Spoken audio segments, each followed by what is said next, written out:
या अय्युहल्लज़ीना आमनू। अल्लाह रब्बुल आलमीन फरमाता है, ए ईमान वालों, हमारे दिए हुए रिज़्क़ में से अल्लाह की राह में उस दिन के आने से पहले खर्च करो जिसमें ना कोई ख़रीदो फरोख्त होगी और ना काफिरों के लिए दोस्ती और न शफाअत होगी, और काफिर ही जालिम है। राह खुदा में खर्च करने का हुक्म दिया गया, अल्लाह की राह में देने का हुक्म दिया गया। जब अल्लाह की राह में खर्च करने की बात आती है तो फिर हमारे जहनों में मस्जिद में देना, मदरसे में देना, गरीबों की खिदमत करना, अल्लाह और उसके रसूल सल्लल्लाहु अलैहि वसल्लम की रज़ा पाने के लिए नेक कामों में खर्च करना है। लेकिन हमारा जो अलमिया है वो ये है कि अब तक हम जिसको अल्लाह ताला ने अपनी राह में खर्च करने का हुक्म दिया उसे कमा हक़ू समझ ही नहीं सके।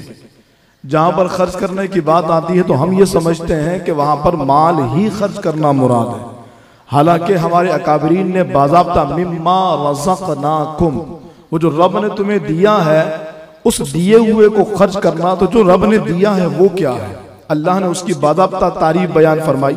अल्लाह ताला के हबीब सल्लल्लाहु अलैहि वसल्लम ने उसकी तारीफ बयान फरमाई कि वो जो रब ने तुम्हें दिया है जिसके खर्च करने का तकाज़ा है वो क्या है। मस्जिद में देना, मदरसे में देना, अल्लाह रसूल की रज़ा के लिए माल खर्च करना, ये अच्छा अमल है। लेकिन मैं कहूँ कि इस अच्छे अमल के अंदर भी बहुत सारी ऐसी बातें हैं जो हमारे नफ्स, हमारी तबीयत और हमारे ख्वाहिश के मातहत है।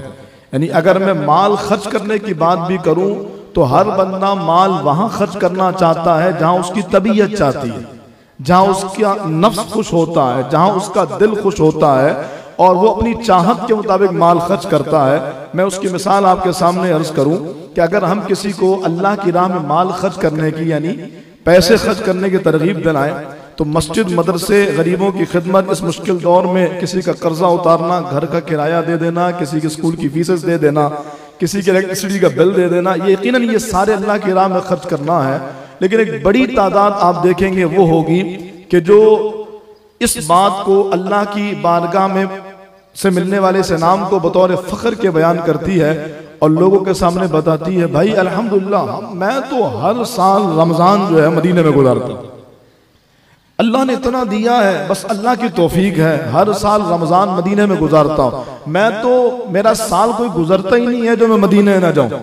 मैं मक्का शरीफ, काबा मुशर्रफ, मैं जब तक इफ्तार काबे के सामने ना करूं, जब तक गुम्बद खजना के सामने मैं इफ्तार ना करूं, जब तक मैं एतकाफ मदीने में ना करूं, जब तक मेरी ईद मक्के में ना गुजरे, मुझे तो लगता है कि मेरी ईद ही नहीं हुई और बस रब ने दिया है तो मैं उस माल को खर्च कर रहा हूँ। यकीनन ये बहुत अच्छा अमल है। कौन नहीं चाहता कि आंखों से काबा मुशर्रफा देखे, कौन नहीं चाहता कि बार बार बारगाह मुस्तफ़ा सल्लल्लाहु अलैहि वसल्लम में हाजिरी दे। लेकिन जाने वालों से आप पूछिए, हमने माल खर्च करना और माल खर्च करने का मकसद सिर्फ ये समझ रखा है कि हम मदीने शरीफ और हरमैन तय्यबैन जाएं। तो जाने वालों से आप सवाल कीजिए कि जो यहाँ मदीने की याद में तड़पते रहते हैं वो मदीने जाने के बाद सरकार की बारगाह में कितना वक्त गुजारते हैं, वो मस्जिद नबवी में कितना टाइम गुजारते हैं, वो काबा मुशर्रफा के सामने कितना वक्त गुजारते हैं। मक्का पाक में, काबा मुशर्रफा में, हरम में एक कुरान पढ़ना 1 लाख कुरान पढ़ने के बराबर। कितने हैं जो कुरान खत्म करते हैं? मदीनतुर रसूल में, गुम्बद खज़रा के सामने या मस्जिद नबी में, हरमैन में एक कुरान हरम में खत्म करना हुजूर के, ये 50,000 कुरान खत्म करने के बराबर। तो हमने तो माल खर्च करने से मुराद अपनी ख्वाहिश ले ली, और अपनी ख्वाहिश ये है कि हम बार बार मक्के मदीने जाएं। जिसने 10 हज कर लिए हैं वो 11वां भी करने को तैयार है, हालांकि जानता है कि उम्मत परेशान है, हालांकि जानता है कि माशी बहरान है। मैं हरगिज इस अमल को ना कंडेम कर रहा हूं और ना ही मैं इस अमल को गुनाह बता रहा हूं। यह अमल बहुत नेकियों वाला है, लेकिन तरजीहात का तयन होना चाहिए। सलेबियों की कमर तोड़ देने वाला, मुसलमानों के अलम को ता क़यामत बुलंद कर देने वाला सुल्तान सलाहुद्दीन अय्यूबी रहीमहुल्लाह एक बार भी मक्का शरीफ नहीं गए, एक बार भी मदीना शरीफ नहीं गए। मुझे बताइए, हम में से कौन ऐसा होगा जो इश्क मुस्तफा में सलाहुद्दीन अय्यूबी के बराबर हो? हम में कौन ऐसा होगा जो गैरत ईमानी में सलाहुद्दीन अय्यूबी के बराबर? दुनिया ने वो वक्त भी देखा कि जब सुल्तान नूरुद्दीन जंगी रहीमहुल्लाह ने फरमाया कि जो ये मेरा मिंबर है मैं इसे बैतुल मुक़द्दस में नस्ब करूंगा। लोग मिंबर देखने लगे, एक छोटा बच्चा सामने बैठा था, वो किसी ख्याल में गुम था। नूरुद्दीन ज़की ने पूछा, बेटा तुम क्या सोच रहे हो? लोग मिंबर देख रहे हैं, तुम्हें शौक नहीं कि वो मिंबर देखो कि जिसे मैं कह रहा हूं कि मैं बैतुल मुक़द्दस में नस्ब करूंगा? तो उस बच्चे ने जवाब दिया कि हुजूर आप बिल्कुल ठीक फरमा रहे हैं, ये सारे मिंबर देख रहे हैं और मैं ये सोच रहा हूं कि मैं इस मिंबर को मस्जिद के किस हिस्से में लगाऊंगा। दुनिया उसी हस्ती को सलाहुद्दीन अय्यूबी के नाम से जानती है, वही मुसलमानों का सिपा सलात। तो मदीना शरीफ जाना, मक्का पाक जाना बहुत बड़ी सआदत है। जो नहीं गए अल्लाह उन्हें ले करके जाए, जो गए हैं अल्लाह उन्हें भी ये सआदत दे। लेकिन हर बार यही कि माल खर्च करने का मतलब ये कि मैं मदीना चला जाऊं, माल खर्च करने का मतलब ये कि एतकाफ मक्का पाक में करूं। आप तो ये हम अगर पूछें कि उम्रा कितने का है तो लोग कहेंगे जी 2 लाख 3 लाख का, लेकिन हकीकत ये है कि मक्का टावर में रहने वाले 10 दिन और 15 दिन का जो एक रूम चार्ज होता है उनका, वो 10-10 लाख रुपए का होता है। यानी अगर कोई बंदा अपनी फैमिली के साथ जा रहा है वो करोड़ों रुपए लगा कर आ रहा है। और इस वक्त हाल यह है कि हमारी मस्जिद ज़ेर तामीर है, हमारे लोग भूख और इफलास का शिकार हैं, लोग माशी बहरान में, फाकों से लोग खुदकुशी कर रहे हैं। मदीने पाक में हुजूर की बारगाह में 10 हज के करके 11वां हज करने जवाला और हुजूर की बारगाह में या रसूल अल्लाह मुझे अपनी शफाअत के लिए कबूल फरमाइए। और तो हुजूर दो आलम अलैहि सलाम के कल्ब नाज़रीन पर ये गिरा नहीं गुजरता होगा कि वहां मेरा आशिक, मेरा उम्मती भूख से खुदकुशी कर रहा है और उसी महल्ले से ये लाखों रुपए खर्च करके मेरी बारगाह में बार बार आ रहा। आना बहुत अच्छी बात है, बहुत सवाब का काम है, लेकिन इस रकम को हम कहीं और खर्च करने का जहन क्यों नहीं रखते? तो ये तो एक जाविया है ना कि अल्लाह की राह में खर्च करना तो माल खर्च करना। हकीकत में इमाम राजी ने और दीगर अकाबरीन ने अल्लाह की राह में खर्च करने की तारीफ की। फरमाते हैं अल्लाह की राह में खर्च करने की तारीफ यह है कि जो अल्लाह ताला ने तुम्हें दिया उसे खर्च करो। सिर्फ माल मुराद नहीं है, सिर्फ पैसा मुराद नहीं है, अल्लाह ने जो तुम्हें दिया उसे खर्च करो। का अल्लाह ने क्या दिया? का अल्लाह ने तुम्हें जवानी दी है, अल्लाह ने तुम्हें सेहत दी है, अल्लाह ने तुम्हें ताकत दी, अल्लाह ने तुम्हें माँ बाप दिए हैं, अल्लाह ने तुम्हें उलमा दिए हैं, अल्लाह ने तुम्हें बेहतरीन इबादत का मौका दिया है।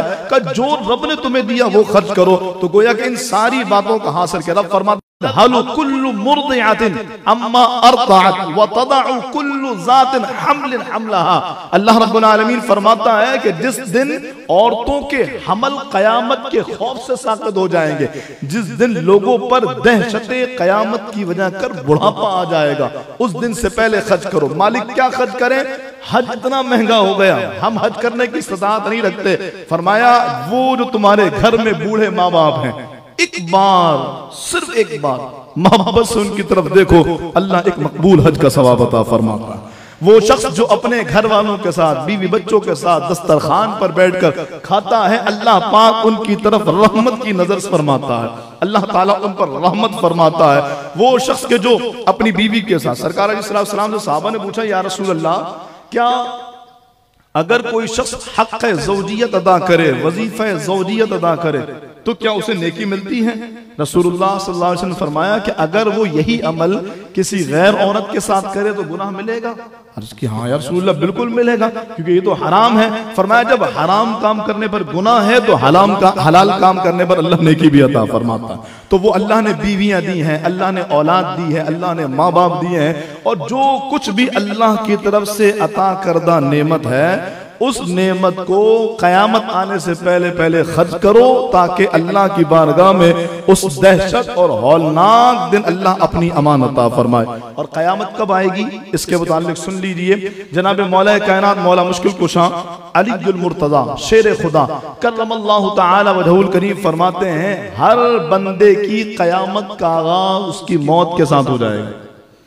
बंदा मरेगा और उसकी मौत क़यामत का आगाज हो जाएगा। तो हमारे यहाँ हम इस बात का इंतजार क़यामत कब आएगी, अभी टाइम है। हमारी क़यामत उस वक्त आ रही है जब हमारी सांसें बंद होंगी, जब हमारी आंखें बंद होगी। जो मौका मिला है गनीमत जानिए, अल्लाह की राह में अपनी तरजीहात का तायन करके जो रब ने आपको दिया है उसे खर्च कीजिए, ताकि अल्लाह ताला आपको इसकी हकीकी और कमा हक़ बरकतें अता फरमाए। फिर आगे अल्लाह फरमाता है जिस दिन कोई दोस्ती नहीं होगी और जिस दिन शफाअत भी नहीं होगी। उलमा ने फरमाया इस शफाअत से मुराद कि जब शफात नहीं होगी, काफिरों के हक में शफात नहीं होगी। बाद हज़रात इस शफात से मुराद मुतलक़न शफात लेते हैं कि क़यामत के दिन किसी की शफात नहीं मिलने वाली। हालांकि इमामुल अंबिया खातमुल मुरसलीन जनाब रहमतुल लिल आलमीन सल्लल्लाहु अलैहि वसल्लम की शफात तो बहुत ऊंची चीज है। हम तो बात करें तो आप सोचिए जरा कि रसूलुल्लाह सल्लल्लाहु अलैहि वसल्लम की उम्मत के नौजवान भी शफात करेंगे, हुज्जाज भी शफात करेंगे, हुफ्फाज भी शफात करेंगे, उलमा भी शफात करेंगे, शुहदा भी शफात करेंगे।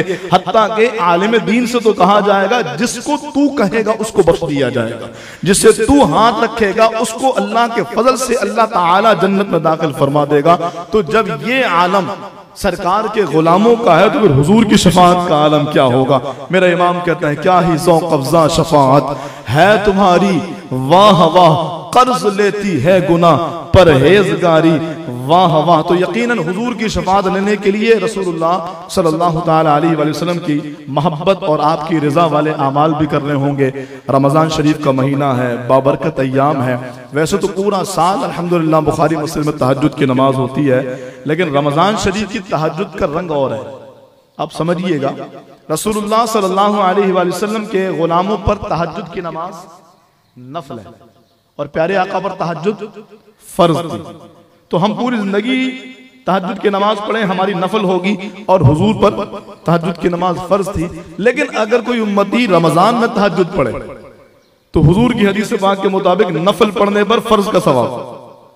अगरचे हम ये मानते हैं कि हम करोड़ों फर्ज अदा करें और मेरे हबीब अलैहिस्सलाम एक बार कहें सुभान अल्लाह, तो हुजूर का ये सुभान अल्लाह कहना दुनिया भर के सारे परहेजगारों की इबादतों पर गालिब। लेकिन इसके बावजूद इबादतों के एतबार से हुजूर पर तहज्जुद फर्ज और उम्मती रमजान में तहज्जुद अदा करे तो अल्लाह ताला उसे फर्ज अदा करने का सवाब अता फरमाता है। कोशिश करके जल्दी आइए, ये लम्हे जिंदगी में बार बार आया नहीं करते। जहां हम मौजूद हैं यहाँ कितनी ही ऐसी खबरें हैं जो इस बात के लिए अल्लाह की बारगाह में हो सकता है दुआ करती हूँ, काश हमें फिर मौका मिले और हम रमजान की बरकतें हासिल करें। हम खुश नसीब हैं कि अल्लाह ताला ने हमें ये मौका दिया है।